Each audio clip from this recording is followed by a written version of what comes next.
Hello दोस्तों, मेरे YouTube channel पर आपका स्वागत है। तो चलिए कहानी शुरू करते हैं। और कहानी अच्छी लगी तो प्लीज़ चैनल को लाइक, सब्सक्राइब एंड शेयर जरूर कीजिएगा। राजीव अपने स्लीव को ऊपर उठाते हुए बोला, क्या कहा तुमने? ज़रा फिर से कहना। फलक सुधांशु के पीछे जा राजीव को उंगली दिखाते हुए बोली, देखो मेरे भाई के सामने अगर तुमने मेरे साथ बदतमीजी की ना तो मेरा भाई तुम्हारे नाक तोड़ देगा। राजीव सुधांशु की तरफ देखते हुए बोला, ये तुम्हारी और महक की बहन है। सुधांशु जो अभी भी कंफ्यूज खड़ा हुआ था, राजीव के सवाल पर बोला, ये मेरे चाचा शैलेंद्र अवस्थी की बेटी है जो इंदौर में रहती है, यहाँ पर घूमने आई है। लेकिन आप इसे कैसे जानते हो? राजीव सुधांशु की बात सुनकर बोला, इसे जानता नहीं हूँ मैं, बहुत अच्छे से जानता हूँ इसे। मेरे असिस्टेंट का माड़ा था इसने और मेरी गाड़ी तोड़ दी थी। फलक राजीव को धमकी देते हुए बोले, अगर तुमने अपना मुंह बंद नहीं किया ना तो मैं तुम्हारे मुंह तोड़ दूंगी। चुपचाप रहो। राजीव फलक को पकड़ने की कोशिश करते हुए बोला, रुको जरा, तुम आज सारा खर्चा तुमसे वसूल कर ही लूँगा। मेरे क्लाइंट के सामने मेरे इंसल्ट की और प्रोजेक्ट मेरे हाथ से जाते जाते बचा था। फलक राजीव को ताना मारते हुए बोली, इसी बिजनेस के चलते तो अभी तक कुंवारे मर रहे हो और देखना तुम कुंवारे ही मरोगे। 28 साल की उम्र में कोई लड़की गर्लफ्रेंड नहीं है तो सोच लो तुम्हारी जिंदगी क्या है। राजीव फलक की बात सुन गुस्से में बोला, it's none of your business. तुम्हारी तरह बाप के पैसे नहीं उड़ाता मैं। फलक राजीव को सामने आ उसे घूरते हुए बोली, ज़रा यूट्यूब निकाल कर देखो, यूट्यूब पर हूँ मैं, समझे? अपने बाप का पैसा नहीं उड़ाती। राजीव उधर उधर देखते हुए बोला, इस बार कौन सा प्रैंक कर रही हो? फलक राजीव की बात पर बोली, पहले तो नहीं सोचा था लेकिन अब मुझे एक बकरा हलाल करने को मिल गया तो तुम्हें ही हलाल करूँगी। आ जाना अवस्थी हाउस। अब निकलो यहाँ से, बड़े आए। राजीव फलक की बात पर बोला, तुम्हारी तरह बेरोजगार नहीं हूँ मैं और ना ही तुम्हारी तरह हर वक्त की फ्री रहता हूँ चलता हूँ, लेकिन तुम्हें छोड़ूंगा नहीं। इतना कहकर राजीव फलक को घूरते हुए कहा वहाँ से चला जाता है। सुधांशु हैरानी से दोनों को देख रहा था और राजीव के जाने के बाद फलक से कहता है, आप एक बात बताओ। फलक सुधांशु की बात को बीच में काट कर बोले, चुप रहो, उस निकम्मे नालायक गटर के सुअर ने मेरा दिमाग खराब कर दिया। मुझे कॉफ़ी में अपना दिमाग शांत करना है, इसलिए मैं कॉफ़ी लेने जा रही हूँ। अवस्थी हाउस चलकर तुम्हें फुर्सत से बताऊंगी। इतना कहकर फलक अपने लिए फिर से कॉफ़ी लेने चली जाती है। सुधांशु एक गहरी सांस लेकर फिर से वार्ड की तरफ चला जाता है। इधर बेसमेंट में अमृत के ऑफिस के नीचे एक छोटा सा बेसमेंट बना हुआ था जहां पर अक्सर मृत्युंजय लोगों को लाकर टॉर्चर करता था। इस वक्त मृत्युंजय के सामने एक सर्वेंट कांपता हुआ खड़ा था क्योंकि मृत्युंजय एक मौत का देवता दिख रहा था। मृत्युंजय अपने हाथ में पकड़े डंडे से खेलते हुए सर्वेंट से बोला, चलो बताओ मुझे सीढ़ियाँ पर तेल कैसे गिरा हुआ था। सर्वेंट मृत्युंजय की बात पर घबराते हुए बोला, आई एम सॉरी, बस गलती से गिर गया। मृत्युंजय सर्वेंट के पैर के पास डंडा चलाता है तो सर्वेंट फर्श पर गिर जाता है। मृत्युंजय बड़ी शिद्दत से उसे घूरते हुए बोला, अपने काम को अंजाम देने के बाद रातों रात तुम वहाँ से भाग गया। 2 दिन बाद जाकर बस स्टेशन पे तुम हाथ आए और झूठ बोल रहे हो कि गलती। डेविड एक जोरदार थप्पड़ सर्वेंट के गाल पर जड़ देता है और उसके कॉलर को पकड़कर कहता है, तुम जैसे नौसिखिया लोग क्राइम करने के लिए आते हो, शर्म नहीं आती? सर्वेंट डेविड की बात पर रोते हुए बोला, मुझे माफ़ कर दीजिए सर, मुझे पैसे की ज़रूरत थी। मेरी बच्ची की ऑपरेशन के लिए मुझे पैसे चाहिए थे। मृत्युंजय अपना मृत्युंजय अपना गन सर्वेंट पर पॉइंट करते हुए बोला, कोई बात नहीं, तुम्हारी बच्ची के ऑपरेशन का खर्च मैं दे दूंगा, बस बदले में मुझे तुम्हारी जान चाहिए, क्योंकि मुझे धोखेबाजों से सख्त नफरत है। सर्वेंट अपने हाथ जोड़ते हुए बोला, I am so sorry sir, मेरी मजबूरी थी जिस कारण मुझे ये करना पड़ा। मृत्युंजय अपने गन के पिछले हिस्से से सर्वेंट के मुंह पर बहुत जोर से मार के गुस्से में चिल्लाकर बोला, मेरी बीवी की जान लेने की कोशिश करना तुम्हारी मजबूरी थी। मेरी बीवी मुझे भूल चुकी है, हमारे मोमेंट्स को भूल चुकी है। क्या तुम वो सब वापस ला सकते हो? नहीं ला सकते तो तुम्हें जिंदा रहने का कोई हक नहीं। इतना कहकर मृत्युंजय उस सर्वेंट को मार देता है। डेविड मृत्युंजय को शांत करवाते हुए बोला, शांत हो जाइए बॉस, मैं लीजा को हर वक्त महक मैम के साथ रहने के लिए अवस्थी हाउस भेज दूंगा। मृत्युंजय एक गहरी सांस लेकर बोला, उस रात के सीसीटीवी फुटेज गायब है, इसलिए इसे एक्सीडेंट का नाम दिया गया है, लेकिन मुझे ऐसा लगता नहीं। पता लगाओ, शीतल और भैरवी खानदान का कोई कनेक्शन तो नहीं है। डेविड अपना सिर हिलाकर बोला, डोंट वरी, मैंने डिटेक्टिव पर वहाँ भेज दिए हैं, वो लोग बहुत ही जल्द हमें इन्फॉर्मेशन ला कर देंगे। मृत्युंजय अपना सिर हिलाते हुए बोला, ये ठीक है, लेकिन अवस्थी हाउस के बाहर बॉडीगार्ड हायर कर देना, लेकिन ज़्यादा मेरे ससुराल वाले को दिक्कत नहीं होनी चाहिए। डेविड हाँ में अपनी गर्दन हिला देता है तो मृत्युंजय बेसमेंट से निकलकर अमृत के केबिन में आता है, जहाँ पर राजीव और राघव खड़े हुए थे। मृत्युंजय राजीव की तरफ देखते हुए बोला, शोभित कहाँ है? जिसके जवाब में अमृत बोला, अदिति का कॉलेज एडमिशन हो रहा है, जिसमें गार्जियन के सिग्नेचर के तौर पर शोभित सिग्नेचर करने गया है। मृत्युंजय अपना सिर हिलाकर केबिन के बाहर जाते हुए बोला, उस आदमी को ठिकाने लगा देना, अगर जिंदा हो तो हॉस्पिटल पहुंचा देना। अमृत मृत्युंजय को रोकते हुए बोला, रुको, क्या ऐसे जाओगे बाहर? मृत्युंजय अपने आप को देखता है, जिसके वाइट शर्ट में खून के छींटे लगे हुए थे। मृत्युंजय वॉशरूम में चला जाता है और कुछ देर बाद अपना बिजनेस सूट बदल कर आता है। अमृत मृत्युंजय की तरफ देखते हुए बोला, दिन ढल चुका है, शायद हॉस्पिटल चलना चाहिए। महक नींद से उठ चुकी होगी। मृत्युंजय अपना सिर हिलाता है और हॉस्पिटल के लिए निकल जाता है। शाम का वक्त इधर सिटी हॉस्पिटल, महक, फलक, सुधांशु और वैशाली के साथ बैठी बातें कर रही थी और रह रहे कर बार बार वार्ड के दरवाजे की तरफ देख रही थी। तभी दरवाज़ा खुलता है और मृत्युंजय अंदर आता है। मृत्युंजय को देखते ही महक मुंह बनाते हुए बोली, आपने कहा था कि आप मुझे छोड़ कर नहीं जाओगे, लेकिन सच में आप बागर बिल्ले हो। मृत्युंजय महक को घूरते हुए बोला, मैंने तुम्हें कहा है ना, तुम मुझे इस नाम से नहीं पुकार सकती। महक मृत्युंजय के आंखें दिखाते हुए बोली, आप कभी कभी बागर बिल्ले से पागल बिल्ला बन जाते हो। सिटी हॉस्पिटल, रात लगभग हो चुकी थी। मृत्युंजय वहीं पर रुक गया था, बाकी सभी को घर भेज चुका था। महक मैगजीन पढ़ते हुए मुंह बना रही थी और मृत्युंजय काउच पर बैठा अपने ऑफिस का काम कर रहा था। तभी महक मृत्युंजय की तरफ देखते हुए कहती है, मुझे आपसे कुछ सवाल करना था। मृत्युंजय अपना सिर उठाकर देखते हुए बोला, हाँ पूछो। मृत्युंजय की बात पर महक बोली, हमारी शादी लव मैरिज थी या फिर अरेंज मैरिज? मृत्युंजय कुछ देर सोचने के बाद बोला, फोर्स मैरिज। महक हैरान होते हुए बोली, क्या मैं आपको पसंद नहीं करती?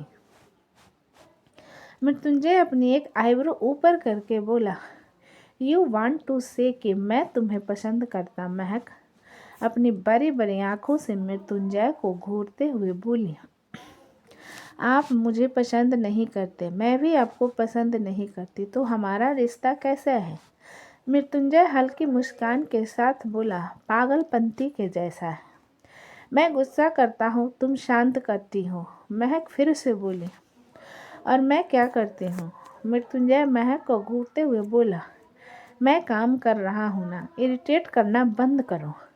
महक पप्पी फेस बनाकर बोली, आखिरी सवाल पूछ रही हूँ, बताओ ना, मैं क्या करती हूँ? मृत्युंजय एक गहरी सांस लेकर बोला, कुछ नहीं करती, बस मेरा दिमाग खराब करती हो। महक प्राउड के साथ बोली, ये बहुत बड़ा काम होता है, किसी को इरिटेट करना, जो कि मैं कर सकती हूँ। मृत्युंजय काउच से खड़ा हो महक को थपकी देते हुए बोला, चलो रात काफ़ी हो गई है, सो जाओ। महक मृत्युंजय हाथ को पकड़ते हुए बोली, एक और सवाल, आखिरी। मृत्युंजय को घूरते हुए बोला, पूछो। महक अपने दांत दिखाते हुए बोली, मेरा कोई बॉयफ्रेंड था क्या? हमारी शादी को कितने वक्त हुआ है? मृत्युंजय महक के दिमाग पर हल्का सा मार कर बोला, सच में तुम्हारा दिमाग खराब हो गया है। तुम्हारी शादी को 2 महीने हुए हैं और तुम बोरिंग लड़की हो, इसलिए तुम्हारा कोई बॉयफ्रेंड नहीं है। मैं इकलौता तुम्हारा पति हूँ। महक मुंह बनाते हुए बोली, मतलब मुझसे लड़का भी पटाया नहीं गया? मृत्युंजय महक को घूरते हुए बोला, महक अब तुम ज़्यादा बोल रही हो, चुपचाप सो जाओ, रात काफ़ी हो गई है। महक मृत्युंजय की बात पर बोली, अरे बहुत कुछ बचा। महक के आगे के शब्द उसके मुंह में ही रह जाते। मृत्युंजय अपने होठ मृत्युंजय के होठों से अलग करते हुए कहता है, चुपचाप सो जाओ। इतना कहकर मृत्युंजय महक की आंखों पर हाथ रखता है और महक अपनी आंखें बंद कर लेती। कुछ देर बाद महक की सांसें भारी हो जाती है तो मृत्युंजय उसके माथे पर चूम कर कहता है, कितनी बोलती हो तुम। अगर तुम्हारा कोई बॉयफ्रेंड होता ना तो मैं उसे गोली मार देता। इतना कहकर मृत्युंजय महक के चेहरे पर आ रहे बालों को कान के पीछे कर जाकर फिर से काउच पर बैठ जाता है। मृत्युंजय वार्ड के दरवाजे की तरफ देखता है तो कोई जल्दी से पीछे हो जाता है। मृत्युंजय की आंखें छोटी हो जाती हैं। वो वार्ड से बाहर की तरफ आता है लेकिन वहाँ पर कोई नहीं था। मृत्युंजय इधर उधर देखता है लेकिन रात होने के कारण कोई भी कॉरिडोर पर नहीं था। मृत्युंजय अपना वहम समझकर फिर से अंदर चला आता है और अपने काम पर लग जाता है। इधर सारंग बिल्ला दामिनी का कमरा। दामिनी और शीतल आमने सामने बैठे हुए थे। शीतल दामिनी की तरफ देखती है और जो कि कुछ सोच रही थी, उसे इस तरीके से सोच में खोया हुआ देखकर शीतल चीढ़ कर बोली, आप बस सोच में खोई रहो। इस घर के 2 बड़े बेटे अपने लिए पत्नी ला चुके हैं और तीसरा पहले से ही लड़की लाकर बैठा है। दामिनी शीतल की तरफ देखते हुए बोली, जरा सब्र रखो तुम, और हमें क्या करना है उससे पहले तो ये महक की गुत्थी को सुलझाना होगा। शीतल दामिनी की बात सुनकर बोली, उसमें गुत्थी सुलझाने वाला क्या है? वो आदमी यहाँ से जा चुका है जिसने ये सब किया, तो हम लोगों को कोई खतरा ही नहीं है। दामिनी शीतल को घूरते हुए बोली, तुम्हारे साथ कुछ प्लान करना मतलब कि खुद को मुसीबत में डालना है। तुम्हें लगता है कि मृत्युंजय इतना बेवकूफ़ है जो उसे लगेगा कि ये सिर्फ एक्सीडेंट था? शीतल दामिनी की बात पर बोली, तो आपको क्या लगता है? मृत्युंजय को हम पर शक है कि हमने महक को मारने की कोशिश की। दामिनी शीतल की बात पर शैतानी मुस्कान के साथ बोली, बहुत पक्ष लेती है ना दूसरों का, उसे दूसरों की तकलीफ देखी नहीं जाती। अब क्या करेगी जब मानसिक रूप से पैरालाइज हो जाएगी? शीतल दामिनी का साथ देते हुए बोली, वो हो जाएगी नहीं, उसके दिमाग की सारी चीज़ें तो लगभग उड़ चुकी हैं। अब जो यकीन सब लोग बनाकर रख रहे हैं उसे तोड़ने का वक्त आया। दामिनी कुछ सोचते हुए बोली, उन लोगों से कहकर मीरा के बारे में पता लगवाना होगा और ये भी पता लगवाना होगा कि वो शादी के मंडप को छोड़कर भागी क्यों थी। शीतल दामिनी की बात पर अपना सिर हिलाती है तो दामिनी कहती है, रात काफ़ी हो गई है, जाओ अपने कमरे में, बाकी कल सोचेंगे। शीतल अपना सिर हिलाते हैं और कमरे से बाहर चली जाती हैं।